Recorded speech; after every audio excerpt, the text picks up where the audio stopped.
Hi hello welcome back to my channel Govita designers. ಹೇಗಿದ್ದೀರಾ ಎಲ್ಲರೂ? ಇವತ್ತು ನಾನು ನಿಮಗೆ ಆರಿ ವರ್ಕಲ್ಲಿ ಟ್ಯೂಬ್ ಬೀಡಲ್ಲಿ ನಾನು ಲೀಫ್ ಫಿಲ್ಲಿಂಗ್ನ ತೋರಿಸ್ತಾ ಇದ್ದೀನಿ. ಸ್ಟಾರ್ಟ್ ಮಾಡೋಕ್ಕಿಂತ ಮುಂಚೆ ಯಾರೆಲ್ಲ ನನ್ನ ಚಾನಲ್ನ ಫಸ್ಟ್ ಟೈಮ್ ನೋಡ್ತಾ ಇದ್ದೀರಾ ದಯವಿಟ್ಟು ಸಬ್ಸ್ಕ್ರೈಬ್ ಮಾಡ್ಕೊಂಡು ನೋಡಿ, ಹಾಗೆ ಸಪೋರ್ಟ್ ಮಾಡಿ. ನನ್ನ ಚಾನಲಲ್ಲಿ ಫ್ರೀ ಆರಿ ಎಂಬ್ರಾಯ್ಡ್ರಿ ಕ್ಲಾಸಸ್ ಕೊಡ್ತಾ ಇದ್ದೀನಿ, ಬೇಸಿಕ್ ಟು ಅಡ್ವಾನ್ಸ್ ಲೆವೆಲಲ್ಲಿ. ಆಲ್ರೆಡಿ ಬೇಸಿಕ್ ಕಂಪ್ಲೀಟ್ ಆಯಿತು, ಇನ್ನೂ ಅಡ್ವಾನ್ಸ್ ಸ್ಟಾರ್ಟ್ ಆಗುತ್ತೆ. ಓಕೆ, ಬನ್ನಿ ಸ್ಟಾರ್ಟ್ ಮಾಡೋಣ. ವಿಡಿಯೋನ ಪೂರ್ತಿಯಾಗಿ ನೋಡಿ. ನಾನು ಮಧ್ಯ ಟಿಪ್ಸ್ ಆ್ಯಂಡ್ ಟ್ರಿಕ್ಸ್ ಹೇಳ್ತಾ ಇರ್ತೀನಿ, ಸ್ಕಿಪ್ ಮಾಡದೆ ನೋಡಿ, ನೀಟಾಗಿ ನೋಡಿ ಕಲ್ತ್ಕೊಳ್ಳಿ. ಓಕೆ, ಈ ಥರ 3 ಲೀಫನ್ನು ನಾನು 3 ಟೈಪಲ್ಲಿ ಹೇಳ್ಕೊಡ್ತೀನಿ. 3 ಲೀಫನ್ನು ಡ್ರಾ ಮಾಡ್ಕೊಳ್ಳಿ. ಮತ್ತು ಸೀವಿಂಗ್ ಥ್ರೆಡ್ಡು 24 ತುಲಿಪ್ ಜಪಾನ್ ನೀಡಲ್ನ ತೊಗೊಂಡಿದ್ದೀನಿ. ನೋಡಿ, ಸ್ಟಾರ್ಟಿಂಗ್ ಪಾಯಿಂಟ್ ಇದೆ ಅಲ್ವಾ ಲೀಫಲ್ಲಿ, ಈ ಲೀಫನ್ನು ಸ್ವಲ್ಪ ಚಿಕ್ಕದಾಗಿ ಹಾಕ್ಕೊಳ್ಳಿ. ನಾನು ಸ್ವಲ್ಪ ದೊಡ್ಡದಾಗಿ ಹಾಕ್ಕೊಂಡಿದ್ದೀನಿ. ಅದ್ರ ಪಕ್ಕದಲ್ಲೇ ನೀವು ಒಂದು ಲಾಕ್ ಸ್ಟಿಚ್ ಹಾಕಿಬಿಟ್ಟು ಟ್ಯೂಬನ್ನು ಇನ್ಸರ್ಟ್ ಮಾಡಿ. ಓಕೆ, ಟ್ಯೂಬು ಸೈಜು ಸ್ವಲ್ಪ ಸಣ್ಣದಿರೋದ್ರಿಂದ ಒಂದು 4 ಟ್ಯೂಬು ಬರೋ ಅಷ್ಟು ನೀವು ಲೀಫ್ ಫಿಲ್ಲಿಂಗ್ ಮಾಡಿಕೊಂಡ್ರೆ ಸಾಕಾಗುತ್ತೆ. ನೋಡಿ, ಲೀಫ್ ಮೇಲೆ ಬರೋ ಹಾಗೆ. ನನ್ನ ಲೀಫ್ ಸ್ವಲ್ಪ ದೊಡ್ಡದಾಗಿದೆ, ನೀವು ಸ್ವಲ್ಪ ಚಿಕ್ಕದಾಗಿ ಹಾಕ್ಕೊಳ್ಳಿ. ನೋಡಿ, ಆ ಟ್ಯೂಬಿನ 75% ಬರೋ ಅಷ್ಟರಲ್ಲಿ ನೀವು ಚೈನ್ ಹಾಕಿ ಲಾಕ್ ಮಾಡಿಕೊಂಡು ಇನ್ಸರ್ಟ್ ಮಾಡ್ಕೋಬೇಕಾಗತ್ತೆ. ಆನಂತರ ಮತ್ತೆ ಬೀಡನ್ನು ಫಿಲ್ ಮಾಡ್ಕೊಳ್ಳಿ. ಆಮೇಲೆ ಲಾಕ್ ಮಾಡಿ ಆ ಕಡೆ ತೊಗೊಂಡು ಹೋಗುವಾಗ ಮತ್ತೆ ಹಾಫ್ ಜಾಗ ಅಂದರೆ ಟ್ಯೂಬಿನ ಹಾಫ್ ಬರೋ ಅಷ್ಟರಲ್ಲಿ ನೀವು ಚೈನನ್ನು ಹಾಕ್ಕೊಂಡು ಪಕ್ಕದಲ್ಲಿ ಲಾಕ್ ಹಾಕ್ಕೊಳ್ಳಿ. ಓಕೆ, ಈ ಥರ ಕ್ರಾಸ್ ಆಗಿ ಬರಬೇಕು ನೀವು ಫಿಲ್ ಮಾಡೋದು. ನೋಡಿ, ಈಗ 3ರಿಂದ 4 ಟ್ಯೂಬ್ ಬರೋ ಅಷ್ಟೇ ಚಿಕ್ಕದಾಗಿದ್ದರೆ ಸಾಕು ಲೀಫು. ನಂದು ಲೀಫು ಸ್ವಲ್ಪ ದೊಡ್ಡದಾಗಿದೆ, ಆದರೂ ಪರವಾಗಿಲ್ಲ, ಚೆನ್ನಾಗಿ ಕಾಣುತ್ತೆ. ಬಟ್ ನಿಮಗೆ ಹೇಳ್ತಾ ಇರೋದು ನಾನು, ಅಷ್ಟು ಚಿಕ್ಕ ಲೀಫನ್ನೆಲ್ಲ ಫಿಲ್ಲಿಂಗ್ ಮಾಡೋದಾದರೆ ಈ ಥರ ಕ್ರಾಸ್ ಆಗಿ ಫಿಲ್ಲಿಂಗ್ ಮಾಡ್ಕೊಂಡು ಹೋಗಿ. ಓಕೆ, ನೋಡಿ ಇದೇ ಥರನೇ ನಾನು ನೋಡ್ತಾ ಇರಿ ನೀವು. ಆ್ಯಕ್ಚುಲಿ ಕೆಲವ್ರು ಏನು ಮಾಡ್ತಾರೆ ಅಂದರೆ ಸ್ಕಿಪ್ ಮಾಡ್ಕೊಂಡು ನೋಡಿಬಿಡ್ತಾರೆ, ಆಮೇಲೆ ಏನು ಹೇಳ್ತಾ ಇದ್ದೀನಿ ಅನ್ನೋದನ್ನು ಕೂಡ ಕೇಳಿಸ್ಕೊಳ್ಳೋದಿಲ್ಲ. ಹಾಗೆಯೇ ಪುನಃ ಹೇಳಿದ್ದನ್ನೇ ರಿಟರ್ನ್ ಕ್ವಶನ್ ಮಾಡ್ತಾ ಇರ್ತಾರೆ. ಏನು ಹಾಕಿರ್ತೀನಿ, ಏನು ತೋರಿಸಿರ್ತೀನಿ, ಏನು ಹೇಳಿರ್ತೀನಿ ಅದನ್ನು ಕರೆಕ್ಟಾಗಿ ಕೇಳಿಸ್ಕೊಂಡು ನೋಡಿ. ಓಕೆನಾ? ನೋಡಿ, ನಾನು ಎಷ್ಟು 6 ಬೀಡನ್ನು ಫಿಲ್ ಮಾಡಿದೆ, ನೀವು ಒಂದು 4 ಬೀಡ್ ಬರೋ ಹಾಗೆ ಫಿಲ್ ಮಾಡಿಕೊಂಡ್ರೆ ಸಾಕಾಗುತ್ತೆ. ಓಕೆ, ನಾನು ಅದಕ್ಕೀಗ ಸುತ್ತ ಕಟ್ ಬೀಡನ್ನು ಹಾಕ್ತಾಯಿದ್ದೀನಿ ಲೀಫಿಗೆ. ನೀವು ತುಂಬ ದೊಡ್ಡ ಲೀಫೆಲ್ಲ ಇದ್ದರೆ ಟ್ಯೂಬ್ ಬೀಡನ್ನು ಯೂಸ್ ಮಾಡೋಕ್ಕೆ ಹೋಗಬೇಡಿ. ಕಟ್ ಬೀಡು ಅಥವಾ ಸಿಲ್ಕ್ ಥ್ರೆಡ್ಡು ಅಥವಾ ಶುಗರ್ ಗ್ಲಾಸ್ ಬೀಡ್ಸ್ ಎಲ್ಲ ಇದ್ದಾವಲ್ಲ, ಅದನ್ನು ಯೂಸ್ ಮಾಡಿಕೊಂಡು ಲೀಫ್ ಫಿಲ್ಲಿಂಗ್ ಮಾಡ್ಕೊಳ್ಳಿ. ಓಕೆ, ಈ ಟ್ಯೂಬ್ ಬೀಡನ್ನು ಈ ಥರ ಚಿಕ್ಕ ಲೀಫ್ ಇದ್ದರೆ ಮಾತ್ರ ಫಿಲ್ಲಿಂಗ್ ಎಲ್ಲ ಮಾಡ್ಕೊಂಡು ಹೋಗಿ. ನೋಡಿ, ಇದು ಸೆಕೆಂಡ್ ಟೈಪು. ಲಾಸ್ಟ್ ವೀಡಿಯೋದಲ್ಲೆಲ್ಲ ತೋರಿಸಿದ್ದೀನಲ್ಲ ನಾನು, ಕಟ್ ಬೀಡು ಮತ್ತು ಬೀಡು ಶುಗರ್ ಬೀಡು ಸೇಮ್ ಅದೇ ಟೈಪಲ್ಲೇ, ಆದರೆ ಬೀಡ್ಸ್ ಮಾತ್ರ ಚೇಂಜ್ ಇರುತ್ತೆ ಅಷ್ಟೇ. ನೋಡಿ, ಒಂದು ಸ್ವಲ್ಪ ಕೆಳಗಡೆಯಿಂದ ಚೈನ್ ತೊಗೊಂಡು ಮೇಲ್ಗಡೆ ಹಾಕ್ಕೊಳ್ಳಿ. ನಾನು ಒಂದು ಶುಗರ್ ಬೀಡು ಮತ್ತು ಟ್ಯೂಬ್ ಬೀಡನ್ನು ಹಾಕ್ಕೊಳ್ತಾ ಇದ್ದೀನಿ ಚೈನಿಗೆ. ಮತ್ತು ಅಲ್ಲೇ ಪಕ್ಕದಲ್ಲೇ ಒಂದು ಚೈನ್ನ ಹಾಕಿ ಲಾಕ್ ಹಾಕ್ಕೊಂಡು ರೈಟ್ ಸೈಡಿಗೆ ಕರೆಕ್ಟಾಗಿ ಲೀಫ್ ಡ್ರಾ ಮಾಡ್ಕೊಂಡಿದ್ದೀರಲ್ಲ ಆ ಲೀಫ್ ಲೈನ್ ಮೇಲೇ ಬನ್ನಿ. ನೋಡಿ, ಚೈನ್ ಹಾಕಿ ಪಕ್ಕದಲ್ಲೇ ಲಾಕ್ ಚೈನ್ ಹಾಕೋಬೇಕು. ಸೇಮ್ ಇದೇ ಥರನೇ ಒಂದು ಶುಗರ್ ಬೀಡು, ಒಂದು ಸಿಲ್ವರ್ ಕಲರು ಟ್ಯೂಬ್ ಬೀಡನ್ನು ಆ್ಯಡ್ ಮಾಡ್ಕೊಳ್ತಾ ಇದ್ದೀನಿ.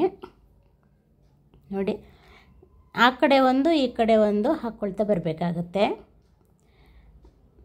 ಆ ಕಡೆ ಒಂದು ಈ ಕಡೆ ಒಂದು ಹಾಕ್ಕೊಳ್ತಾ ಬನ್ನಿ. ಇದು ಲೀಫ್ ಫಿಲ್ಲಿಂಗು ಈ ಥರ ಮೆಥಡು ತುಂಬ ಇದ್ದಾವೆ, ಆದರೆ ಬೀಡ್ಸಲ್ಲಿ ಸ್ವಲ್ಪ ಚೇಂಜಸ್ ಇರುತ್ತಷ್ಟೇ. ನೋಡಿ, ಆ ಕಡೆ ಈ ಕಡೆ ಮಾಡ್ಕೊಳ್ತಾ ಬನ್ನಿ. ಎಲ್ಲರೂ ಪ್ರಾಕ್ಟೀಸ್ ಮಾಡ್ತಾ ಇದ್ದೀರಲ್ವ? ನಾನು ಮೆಸೇಜ್ ಹಾಕಿದ್ದೀನಿ, ಹಾಗೆ ಕೂಡ ಪ್ರತಿ ವಿಡಿಯೋದಲ್ಲೂ ಡಿಸ್ಕ್ರಿಪ್ಷನ್ ಬಾಕ್ಸಲ್ಲಿ ನಾನು ಇನ್ಸ್ಟಾಗ್ರಾಮ್ ID-ನ ಹಾಕಿರ್ತೀನಿ. ನೀವು ಅದನ್ನು ಫಾಲೋ ಮಾಡಿ ಅದರಲ್ಲಿ ನನಗೆ ಚಾಟ್ ಮಾಡಿ ಏನಾದರೂ ಡೌಟ್ಸ್ ಇದ್ದರೆ ಕೇಳ್ಬೋದು. ಅಷ್ಟೇ ಅಲ್ಲ, ಮತ್ತು ನೀವು ಮಾಡಿದ ಅಥವಾ ಅಂದರೆ ಪ್ರಾಕ್ಟೀಸ್ ಮಾಡಿದ ಫೋಟೋಸ್ನೆಲ್ಲ ತೆಗೆದ್ಬಿಟ್ಟು ನನಗೆ ಕಳಿಸಿ, ನಾನು ನೋಡ್ತೀನಿ ಪ್ರೋಗ್ರೆಸ್ ಹೇಗಿದೆ ಅಂತ ಹೇಳಿ. ಖುಷಿ ಆಗುತ್ತೆ ನನಗೂ ಕೂಡ, ನನ್ನ ಚಾನಲ್ನ ನೋಡಿ ಕಲಿತಾ ಇರೋರಿದ್ದರೆ. ಓಕೆ, ಹಾಗೆ ಲೈಕ್ ಮಾಡಿ. ನನಗೆ ಎಷ್ಟು ಜನ ನೋಡ್ತಾ ಇದ್ದೀರಾ, ವಿಡಿಯೋನ ನೋಡಿ ಎಷ್ಟು ಜನ ಕಲಿತಾ ಇದ್ದೀರಾ. ನನಗೆ ಲೈಕ್ಸ್ ಎಲ್ಲ ಕಮ್ಮಿ ಬರ್ತಾ ಇದೆ. ಅದು ನೋಡುವಾಗ ಏನು ಜಾಸ್ತಿ ಯೂಸ್ ಆಗ್ತಿಲ್ವೇನೋ ನನ್ನ ಚಾನಲ್ ವೀಡಿಯೋಸು, ಯಾರಿಗೂ ಅಷ್ಟೊಂದು ಕಲಿಯೋಕ್ಕೆ ಕಷ್ಟ ಅನ್ನಿಸ್ತಿದೆಯೇನೋ ಅಂತ ಅನಿಸ್ಬಿಡುತ್ತೆ. ಓಕೆ, ನೋಡಿ ನಾನು ಆದಷ್ಟು ಈಸಿ ಮೆಥಡಲ್ಲಿ ಹೇಳ್ಕೊಡೋಕ್ಕೆ ಟ್ರೈ ಮಾಡ್ತಾಯಿದ್ದೀನಿ. ಬೇಸಿಕ್ಕೆಲ್ಲ ಕಂಪ್ಲೀಟ್ ಆಗ್ತಾ ಬಂತು. ಇನ್ನೇನು ಬೀಡ್ ವರ್ಕು, ಸ್ವಲ್ಪ ಲೀಫು ಲೋಡಿಂಗೆಲ್ಲ ಹೇಗೆ ಮಾಡೋದು ಎಲ್ಲ ತೋರಿಸ್ಬೇಕು ನಾನು ಬೀಡ್ಸಲ್ಲಿ.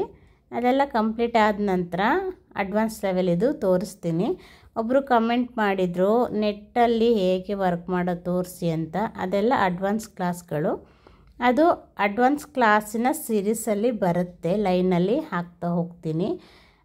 ಅರ್ಜೆಂಟ್ ಮಾಡಬೇಡಿ, ಫಸ್ಟೇ ನನಗೆ ಆಗಲ್ಲ, ಯಾಕೆಂದರೆ ಬೇಸಿಕ್ಕಿಂದ ಸ್ಟಾರ್ಟ್ ಮಾಡಿದ್ದೀನಿ ಅಂದಮೇಲೆ ಬೇಸಿಕ್ಕನ್ನು ಕಂಪ್ಲೀಟ್ ಮಾಡಿನೇ ಅಡ್ವಾನ್ಸಿಗೆ ಹೋಗಬೇಕಾಗತ್ತೆ. ಓಕೆ, ನೋಡಿ ಕಂಪ್ಲೀಟ್ ಮಾಡಿದೆ. ಇದೇ ಥರನೇ ಫಿಲ್ಲಿಂಗ್ ಮಾಡ್ಕೊಂಡೋಗಿ. ನೀವು ಏನು ಗೊತ್ತಾ, ವಿಡಿಯೋದಲ್ಲಿ ನೋಡುವಾಗ ದೊಡ್ಡದಾಗಿ ಕಾಣಿಸ್ತು ಲೀಫು ಅಂತ ನೀವು ದೊಡ್ಡದಾಗೆಲ್ಲ ಡ್ರಾ ಮಾಡ್ಕೋಬೇಡಿ. ಚಿಕ್ಕ ಚಿಕ್ಕ ಲೀಫನ್ನು ಡ್ರಾ ಮಾಡ್ಕೊಂಬಿಟ್ಟು ಪ್ರಾಕ್ಟೀಸ್ ಮಾಡಿ. Okay, end not hockey close ಮಾಡ್ತಾಯಿದ್ದೀನಿ. ಈಗ 3ನೇ ಟೈಪ್ ಇದು ಕೂಡ ಸ್ವಲ್ಪ ಕೆಳಗಡೆಯಿಂದ ಚೈನ್ ತೊಗೊಂಡು ಮೇಲ್ಗಡೆ ಶಾರ್ಪ್ನೆಸ್ ಇದೆಯಲ್ಲ ಅಲ್ಲಿಗೆ ಚೈನ್ ತೊಗೊಂಡು ಬನ್ನಿ. ಇದಕ್ಕೆ ನಾನು ಒಂದು ಪಿಂಕ್ ಕಲರ್ ಗ್ಲಾಸ್ ಬೀಡನ್ನು ಹಾಕಿಬಿಟ್ಟು ಗೋಲ್ಡನ್ ಕಲರ್ ಟ್ಯೂಬ್ ಬೀಡನ್ನು ಹಾಕ್ಕೊಳ್ತಾ ಇದ್ದೀನಿ. ಅದೆಷ್ಟು ದೂರಕ್ಕೆ ಬರುತ್ತೋ ಅಷ್ಟು ದೂರಕ್ಕೆ ಒಂದು ಚೈನ್ ಹಾಕ್ಕೊಂಡು ಪಕ್ಕದಲ್ಲೇ ಲಾಕ್ ಚೈನ್ ಹಾಕಿ ಇದು ಒಂದು ಸೈಡ್ ಮಾತ್ರ ಫಿಲ್ಲಿಂಗ್ ಮಾಡ್ಕೊಳ್ತಾ ಹೋಗಬೇಕು. ಆಮೇಲೆ ಈ ಸೈಡ್ ಫಿಲ್ಲಿಂಗ್ ಮಾಡಬೇಕು. ಫಸ್ಟು ಒಂದು ಸೈಡ್ ಮಾಡಿ ಮತ್ತೆ ನೆಕ್ಸ್ಟು ಮತ್ತೊಂದು ಸೈಡನ್ನು ಫಿಲ್ಲಿಂಗ್ ಮಾಡ್ಕೊಂಡು ಹೋಗೋದು.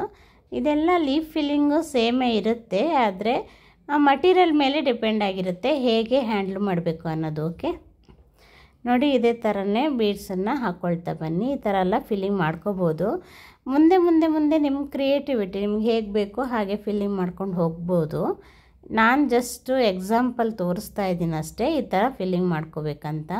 ಮೆಥಡ್ ಸೇಮ್ ಇರುತ್ತೆ, ನೀವು ಫಿಲ್ಲಿಂಗಿಗೆ ಏನು ಯೂಸ್ ಮಾಡ್ತೀರಾ ಅನ್ನೋದು ಅದು ಆಮೇಲೆ ಡಿಪೆಂಡ್ ಆಗಿರುತ್ತೆ. ನೋಡಿ ಜರ್ದೋಸಿ ವರ್ಕೆಲ್ಲ, cut work, patch work, zardozi work ಇದೆಲ್ಲ ನಿಮಗೆ ಅಡ್ವಾನ್ಸ್ ಕ್ಲಾಸಲ್ಲಿ ಬರುತ್ತೆ. ಓಕೆನಾ, ಅದೆಲ್ಲ ನಾನು ಅಡ್ವಾನ್ಸ್ ಕ್ಲಾಸಲ್ಲಿ 1 by 1 ಹೇಳ್ತೀನಿ. ಈಗ ಬೇಸಿಕ್ಕನ್ನು ಕಂಪ್ಲೀಟ್ ಮಾಡ್ಕೊಳ್ಳಿ. ಬೇಸಿಕ್ಕು ನೋಡಿ ನೀವು ಪ್ರಾಕ್ಟೀಸ್ ಮಾಡೋದಾದರೆ 1 by 1 ಕ್ಲಾಸನ್ನು ಪ್ರಾಕ್ಟೀಸ್ ಮಾಡಿ. ಒಂದೇ ಸತಿ ಜಂಪ್ ಆಗಿ ನೋಡಬೇಡಿ. ಓಕೆ, ಜಂಪ್ ಆದರೆ ಏನಾಗುತ್ತೆ ನಿಮಗೆ, ಈಗ ಒಂದೊಂದೇ ಕಲಿತಾ ಬಂದಂಗೂ ಒಂದು ಸ್ಟಿಚ್ಚಿಂದ ಇನ್ನೊಂದು ಸ್ಟಿಚ್ಚಿಗೆ ನೀವು ಇನ್ನೂ ಚೆನ್ನಾಗಿ ಪ್ರಾಕ್ಟೀಸ್ ಆಗಿರುತ್ತೆ. ಅದರಿಂದ ನೆಕ್ಸ್ಟ್ ಸ್ಟಿಚ್ಚಿಗೆ ಇನ್ನೂ ಸ್ವಲ್ಪ ಪ್ರಾಕ್ಟೀಸ್ ಆಗಿರುತ್ತೆ. ಅದು ಸ್ಟಿಚ್ ಮೇಲೆ ಡಿಪೆಂಡ್ ಆಗಿರುತ್ತೆ. ನೀವು ಎಲ್ಲ ಟೈಪಿದು ಸ್ಟಿಚ್ಚನ್ನು ಕಲಿತಾ ಬರುವಾಗ ನಿಮ್ಗೆ ಕಂಪ್ಲೀಟಾಗಿ ಪ್ರಾಕ್ಟೀಸ್ ಆಗಿ ಹೋಗ್ಬಿಟ್ಟಿರುತ್ತೆ. ಒಂದೇ ಸತಿ ನೀವು ಜಂಪಾಗಿ ಬೇರೆ ಪ್ರಾಕ್ಟೀಸ್ ಮಾಡ್ಕೊಳ್ತೀನಿ ಅಂತ ಎಲ್ಲ ಹೋಗಿಬಿಟ್ರೆ ಆಮೇಲೆ ನಿಮಗೆ ಕಷ್ಟ ಆಗುತ್ತೆ, ಸರ್ಕಸ್ ಮಾಡಿದಾಗ ಆಗುತ್ತೆ. ಅದಕ್ಕೆ ಪ್ರತಿ ಸ್ಟಿಚ್ಚನ್ನು ನೀವು ಪ್ರಾಕ್ಟೀಸ್ ಮಾಡ್ಕೊಂಡು ಬನ್ನಿ. ಜಸ್ಟ್ ಒಂದೊಂದು ಲೈನ್ ನಾನು ಹೇಳಿದ್ದೀನಿ ಸ್ಟಾರ್ಟಿಂಗಲ್ಲಿ, ಒಂದೇ ಲೈನ್ನ ನೀವು ಮಾಡಿದರೆ ಸಾಕಾಗುತ್ತೆ. ಆಗ ನಿಮ್ಮದು ನೀಡಲು ರೊಟೇಟಿಂಗ್ ಎಲ್ಲ ಗೊತ್ತಾಗುತ್ತೆ, ಯಾವ ಕಡೆ ಹೇಗೆ ರೊಟೇಟ್ ಮಾಡಬೇಕಂತ. ಆಲ್ರೆಡಿ ನಿಮಗೆ ಪ್ರಾಕ್ಟೀಸ್ ಆಗೋಗ್ಬಿಟ್ಟಿರುತ್ತೆ ಡಿಸೈನಿಗೆ ಬರುವಾಗ. ನೋಡಿ ಕಂಪ್ಲೀಟ್ ಆಗ್ತಾ ಬಂತು. ಈ ಥರ ಒಂದು ಸೈಡ್ ಫಸ್ಟ್ ಫಿಲ್ಲಿಂಗ್ ಮಾಡ್ಕೊಳ್ಳಿ, ಆಮೇಲೆ ಸೆಕೆಂಡ್ ಸೈಡು ಫಿಲ್ಲಿಂಗ್ ಮಾಡ್ಕೊಂಡ್ರೆ ಆಯಿತು. ಓಕೆನಾ, ಇದೇ ಥರನೇ ಪ್ರಾಕ್ಟೀಸ್ ಮಾಡಿ. ಓಕೆ, ನಾನು ನೆಕ್ಸ್ಟ್ ವಿಡಿಯೋದಲ್ಲಿ ಎಂಬೋಸ್ಡ್ ಆಗಿ ಹೇಗೆ ಫಿಲ್ಲಿಂಗ್ ಮಾಡೋದು ಅಂತ ತೋರಿಸ್ಕೊಡ್ತೀನಿ. ಅದು ಎಲ್ಲ ಬೀಡ್ಸ್ ಇದು ಅಂದರೆ ಟ್ಯೂಬ್ ಬೀಡ್ಸಲ್ಲಿ ಎಂಬೋಸ್ಡ್ ಫಿಲ್ಲಿಂಗ್ ತೋರಿಸಲ್ಲ, ಕಟ್ ಬೀಡ್ಸಲ್ಲಿ ಮತ್ತು ಶುಗರ್ ಬೀಡಲ್ಲಿ ತೋರಿಸ್ತೀನಿ. ಅದು ಕೂಡ ಒಂದೇ ವಿಡಿಯೋದಲ್ಲಿ ತೋರಿಸ್ತೀನಿ. ಅದನ್ನು ಸಪ್ರೇಟ್ ಮಾಡಿದರೆ ನಿಮಗೂ ಸುಮ್ಮನೆ ಟೈಮ್ ವೇಸ್ಟು. ನೋಡಿ ಪ್ರಾಕ್ಟೀಸ್ ಮಾಡ್ಕೊಳ್ಳಿ. ಓಕೆನಾ, ನೋಡಿ ಈ ಥರ ಮಧ್ಯದಲ್ಲಿ ಹಾಕ್ಕೋಬೇಕಾಗತ್ತೆ. ಇದಕ್ಕೂ ಕೂಡ ಒಂದು ಗ್ಲಾಸ್ ಬೀಡು ಮತ್ತು ಒಂದು ಟ್ಯೂಬ್ ಬೀಡನ್ನು ಆ್ಯಡ್ ಮಾಡ್ತಾಯಿದ್ದೀನಿ. ಮಾರ್ಕೆಟಲ್ಲಿ ಈಗ ವೆರೈಟಿ ಆಗಿ ಬೀಡ್ಸ್ಗಳೆಲ್ಲ ಬರ್ತಾ ಇದ್ದಾವೆ. ನೋಡಿ ನಿಮಗೆ ಯಾವ್ದು ಇಷ್ಟ ಆಗುತ್ತೋ ಅದು ತೊಗೊಂಡು ಬಂದು ಪ್ರಾಕ್ಟೀಸ್ ಮಾಡ್ಕೊಳ್ಳಿ. ಓಕೆ, ಮುಗಿತು, ಕಂಪ್ಲೀಟ್ ಆಯಿತು. ಇದಕ್ಕೆ ಎಂಡ್ ನಾಟ್ ಹಾಕ್ಕೊಳ್ಳಿ. ಇನ್ನು ನಾನು ನೆಕ್ಸ್ಟ್ ವಿಡಿಯೋದಲ್ಲಿ ಎಂಬೋಸ್ಡ್ ಲೋಡಿಂಗ್ ತೋರಿಸ್ತೀನಿ ಲೀಫಲ್ಲಿ. ಅದ್ರ ನೆಕ್ಸ್ಟು ಬೇರೆ ನೆಕ್ಲೈನ್ ಎಂಬೋಸ್ಡ್ ಬರುತ್ತಲ್ಲ ಅದೆಲ್ಲ ತೋರಿಸ್ಕೊಂಡು ಹೋಗ್ತೀನಿ. ಓಕೆನಾ, ಆನಂತರ ನಿಮಗೆ ಸ್ವಲ್ಪ ಪ್ರಾಕ್ಟೀಸ್ ಮಾಡಿಸ್ತೀನಿ ಫಿಲ್ಲಿಂಗೆಲ್ಲ ಹೇಗೆ ಬರಬೇಕು ಅಂತ ಹೇಳಿ. ಓಕೆನಾ? Thanks for watching.